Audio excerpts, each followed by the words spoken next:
Hello and welcome to your one-stop talk show, Issues of the Moment, where we look into topical issues as it affects the economy. I am Eunice Johnson, and today we would be discussing the concerns of Nigerians regarding the forthcoming general elections in 2019, as well as other related issues. And to do justice to this, I have a guest in the studio, but you'll get to meet him right after the break. But that, of course, is if you stay tuned.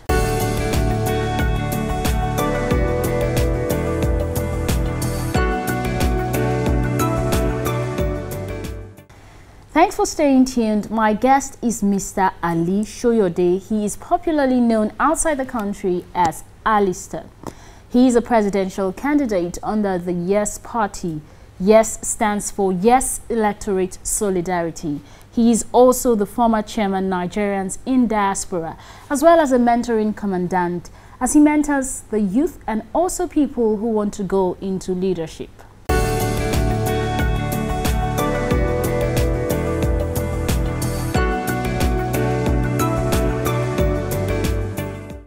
Okay, so you're welcome, Mr. Ali.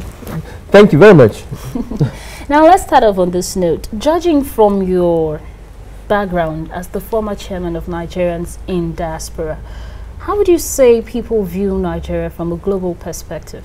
Well, thank you very much, Ms. Johnson. When we look at the global understanding of what Nigeria is, a lot of people around the world, nations, expect Nigeria really to be an icon, not just on the African continent, but around the world. Reason number one, you can link it to the wonderful Nigerians that are doing wonderful things outside the country. Almost every industry in the world, you're bound to come across a Nigerian that is not just an ordinary worker, but some of them are in the top position. Some of them are actually the chairman and the CEOs of multi-billion-pound industry across Europe and across the world. So with that, there is a big expectation on Nigerians and Nigeria as a nation. Nevertheless, that is not the story that has been seen or a lot of people reading.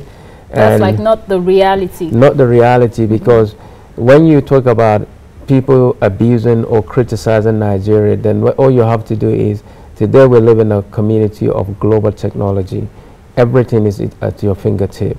Whatever you do here, so long you can link it to the internet, then it is outside here, it's outside the state, is outside the country, is outside the continent, is around the world. So if somebody point a finger and say Nigeria is doing wonderfully well, then you can recognize that maybe that story is coming as well from Nigerians in Nigeria. So looking at the bigger perspective, the Nigerians in diaspora definitely has expected much more than what we coming across, much more than what we are reading from the papers, what we're watching on television, because it's not just about reading. We have family members who are our direct link to the situation on the ground.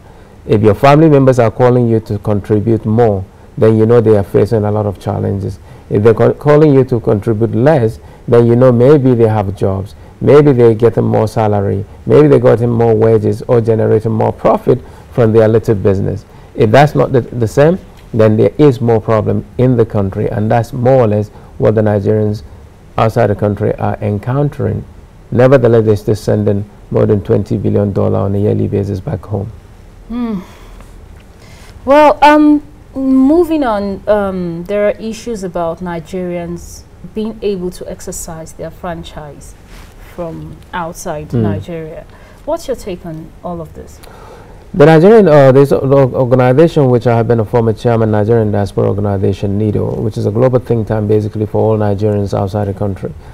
They've been fighting for a very long time to make sure that Nigerians outside the country, either across the ECOWAS, Africa as a continent, and around the world, can be allowed to participate in the electoral process.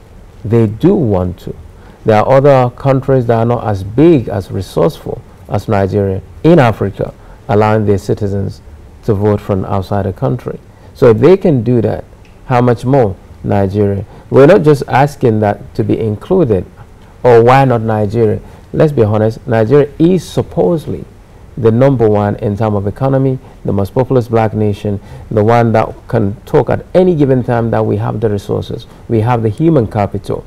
So if smaller countries that we think do not have what we have can allow their citizens, yet the citizens that are not even contributing to their national development as Nigeria does, then we have to ask the question, who are we holding back?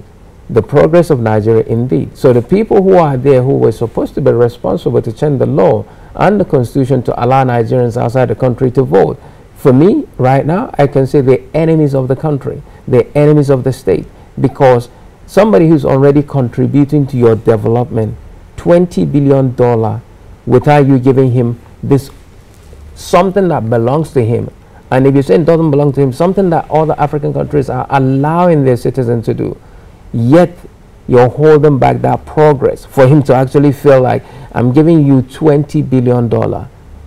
Now Nigeria has said, okay, come and even participate more. From that $20 billion, you can definitely say this man, this woman can contribute more than what they are already contributing. So don't be an enemy holding back progress, development, for the sake of, oh, there are places we're not too sure.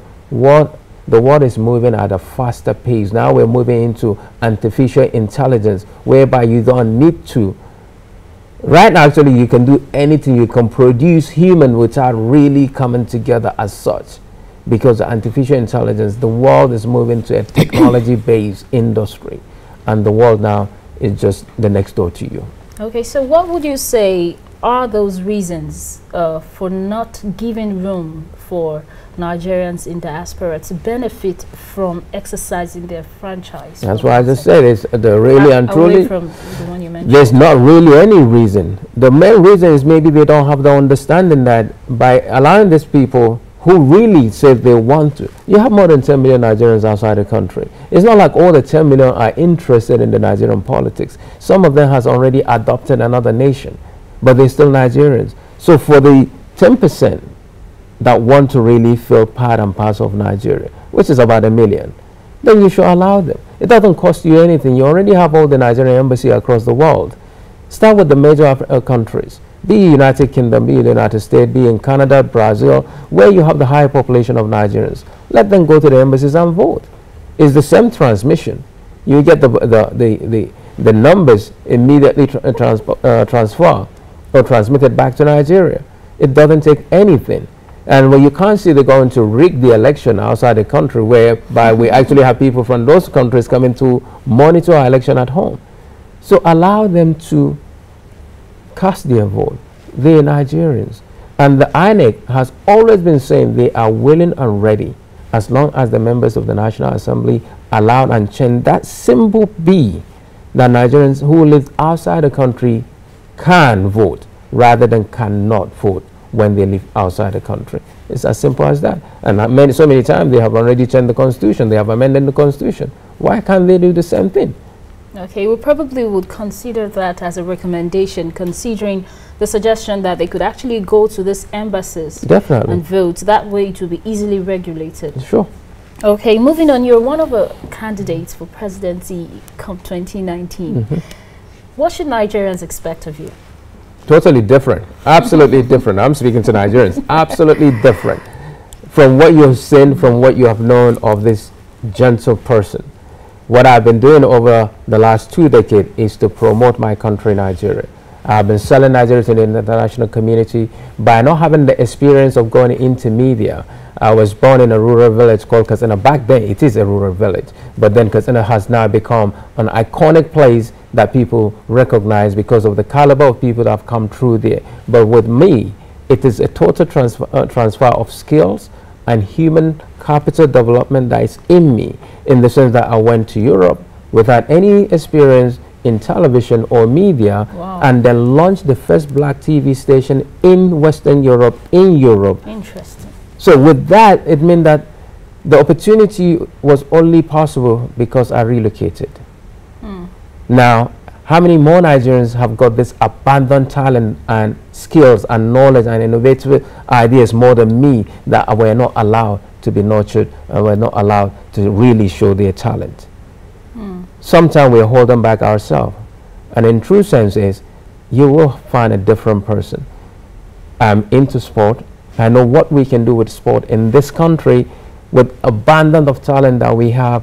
Some that have the potential that you can nurture them, allow them now to become their own leaders going to the international sporting event and winning medals and winning money for themselves.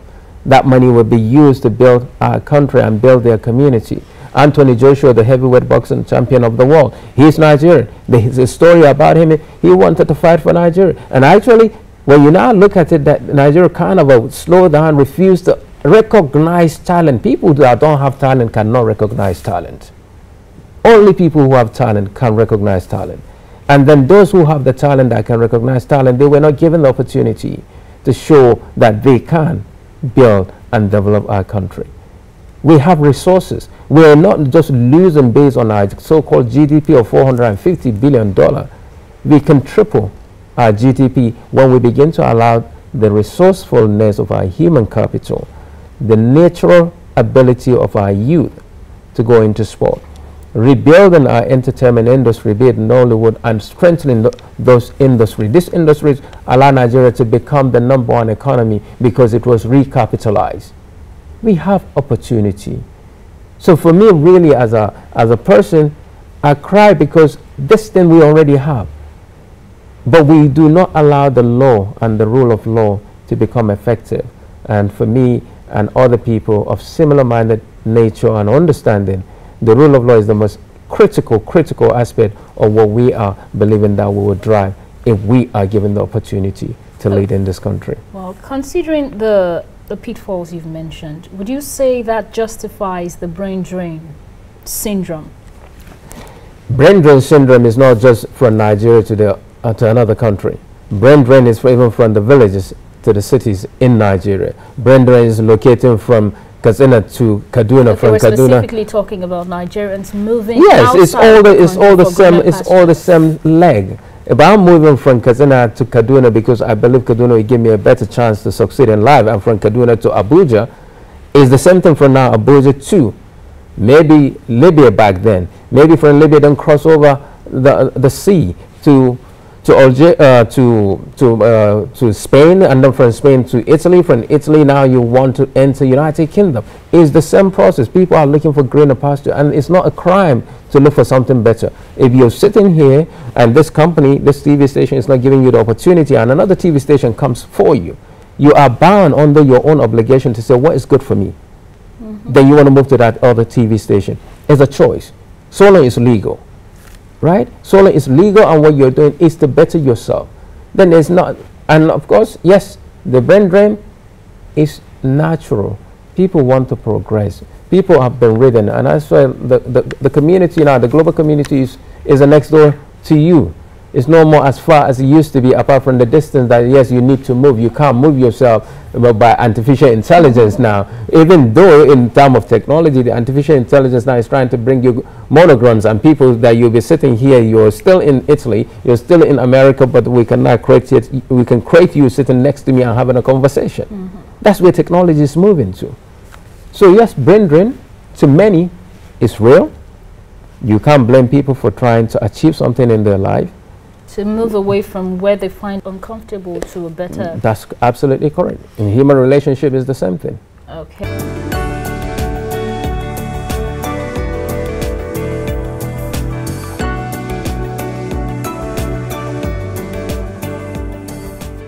The program is still Issues of the Moment, and I've been speaking with Mr. Ali Soyode. He is a presidential candidate under the Yes Party. He is contesting for presidency come 2019. Moving on. You could pass for a youth. Thank you. So, in your agenda, would you be paying particular attention to the youth? You know, I do not want to sound like you're now more or less trying to say, you know, we have this misunderstanding of saying so and so and so and so has to have a prominent position. No.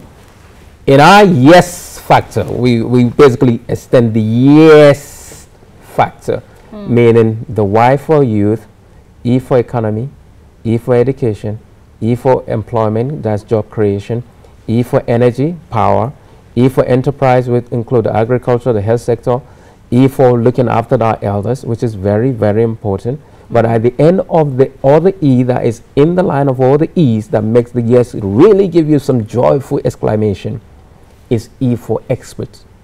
You need expert, you need expertise, in order for you to allow them to go into the different segment that Nigeria needs in order for her to develop. Not because you know somebody and you do not have the experience, you're not an expert in that industry, but because you know somebody, then they just put your name. No. Have the experience, have the expertise, then the job is yours. But at the end of the day, wonderful economy, good education, good jobs creation, good energy, power reform and everything, looking after the elders, making sure that you have the experts who are in there doing the job. If there's no security, you can't enjoy your Ferrari. If there's no security, you can't enjoy the power that you're talking about. So we must make sure that locking all this year, you need an S. Mm-hmm. Which is? Which is the security. Okay. Okay? So with focus, strengthening of all our armed forces, giving them the necessary welfare they need in order for them to function without really trying to take something off your hand. You need to make sure that your security system across all the borders, nobody comes into Nigeria to come and say they're killing the Nigerian people. You will not have that opportunity when these guys are the guys in office. So the factor for us is everything. So that's why I don't really want to say, yes, youth this. No, no, no, no. Do you have the experience? Every opportunity that is allowed to a Nigerian, we will cater for. And if the youth are in there, though in our constitution, we say quality of delivery of services is prominent. But maybe going into the men and women situation, yes, we say the minimum that we would like to see in government from the female sector or from the women fold is about 40%. And this can be proven. You don't sit down when all these political parties are now making promises, giving you a long manifesto. How many political parties have been given manifestos and they never execute 90% of their manifesto? So many of them. And especially you can judge based on those who have been in office, not those who are coming. But at least you can look at us. Where are we coming from? What has Ms. Johnson did in her life for you to say, yes, actually, she's a woman of integrity. What she says she would do is what she's going to do. And these people from the Yes Party, their leadership, how have they been living? What type of lifestyle did they show? What examples have they set? That's the question. So at least with us, you can definitely say, this gentleman, his team, they have been promoting Nigeria all across board, not just in terms of economy, not just in terms of security, everything that has to do with Nigeria, we have been promoting, we have been selling. So in essence, your agenda is encapsulated in the YES acronym. Correct. Okay, I still would ask you a question which might be similar to this one you just answered, but maybe we'll take a different twist to it. What are those key issues that you think you hope to address that hasn't already been addressed by past administrations? You see, let's look at it. We always say that back in this, maybe in the 60s and the 70s, Nigeria, beautiful country. And if you have to go into archive to dig out some pictures of wonderful Lagos, wonderful Kaduna, and you just say, wow, this is Nigeria. As much as you may, some people might say it's backward, but there's peace. There's joy in people's faces. There are things that you recognize to say, wow, this is my country. That is not the story anymore. Yet, as of today, technology could have allowed you to do more for your country, because technology can pick where we are. With your mobile phone right now, and if I have the IP, I know where you are. People lose their phone, and all they have to do is activate the app on another computer, and it will tell them where your phone is. So long the phone is on before it's reprogrammed. You find your phone, and that's technology. So there shouldn't be excuse where technology, where the resources are available for Nigeria to be better and stronger. My take is definitely the Constitution, until amended, is the ultimate, is the supreme. Nothing, nothing less than that. So we can give a manifesto. People can write a manifesto. All they have to do is they can call the script writers, who will go and write a wonderful magazine, a wonderful booklet, and then say, here's our manifesto. And all they have to do is read the manifesto. No, what we're saying is, what does the Constitution say for a leader, a president? What are you supposed to do? a governor what you're supposed to do, and are you doing it? If you're not, the biggest ingredient that Nigeria needs is rule of law. Everybody is equal. The government and the governed, we are all on the same platform. You're not bigger than me. I'm only administering the oath of office as elected by the electorate. That's all I'm doing. And then if I fail in any of the oath of office taken, the National Assembly are empowered to make sure I'm being brought to order immediately. This is not about partisanship. This is about the life of the people who have contributed to you being elected. They are stakeholders in you being in office. So the difference is there. So rule of law is the most critical aspect that we will concentrate fully on, and making sure the security of our country is guaranteed. Now, on the rule of law, the poverty level would change, because people who have been budgeted, who have collected money to go and take care of the ordinary and the so-called rich, are not doing so. And the rule of law doesn't touch them. The hospital you're supposed to build, the cars that have been bought to be distributed, have been packed in some places for month and month, until when the leader feel like it's time for him to release them. Nobody in government owns a naira. That naira, that millions, that billions belongs to every single Nigerian or every person within that locality. Yet we celebrate that you build road. We celebrate that you do this. You're not doing anything. The reason why you're sitting here, the reason why I'm your guest, is because you invited and you want to host me and have a conversation. The reason why you're elected to be a governor is because we believe that you can administer what belongs to us. So you're there to serve the people. Correct. So if you're not doing that, then really, what is the thing? So we as Nigerians need to recognize that whoever is in a leadership position, especially electable person, you're supposed to be there to administer and take care of our accountability transparently, without any favor of saying you did. No, you didn't. You're not doing it from your pocket. You're not. It's what is expected. Absolutely. So don't celebrate. Celebrate maybe they have done beyond the last person. Because we're coming from the place that somebody is rejoicing for giving me what belongs to me. Come on. So my take is we need to re-educate our people. We need to enlighten them that total reorientation. Please, when you put or elect somebody in office, he's there to manage your 10 million. He's obliged actually to do his duty. He's there to manage your 100 billion. Because that billions, that budget belongs to all of us. He's just the leader. And we will respectfully respect him as a leader, but don't celebrate for the sake of doing what he ought to do. Of him. Thank you very much. It's been quite interesting speaking with you.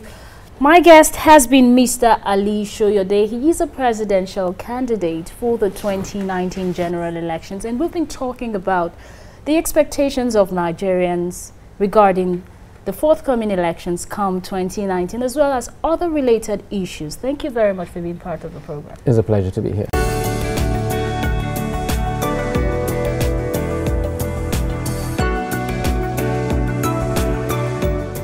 And that has been Issues of the Moment. In case you just tuned in, you probably have missed a lot, but you could join us same time next time for another episode of Issues of the Moment. For now, I say goodbye.